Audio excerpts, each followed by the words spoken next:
Oyğının əhli vətən. Şeir. Avtori Məmtili Tevfik Əpəndi. Avazda Ğunçəm Rozi. Oyğının əhli vətən. Bizmi şadan bolidin.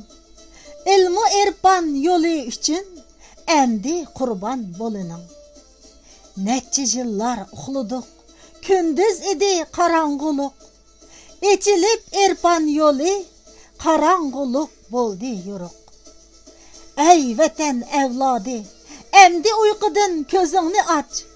Tutuşub qollarga qol, şadu xəndan bolinin.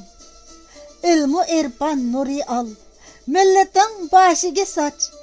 Özgedek, öz yurtumuzga bizmu sultan bolinin. 1934 yılı 60'da yazılgan.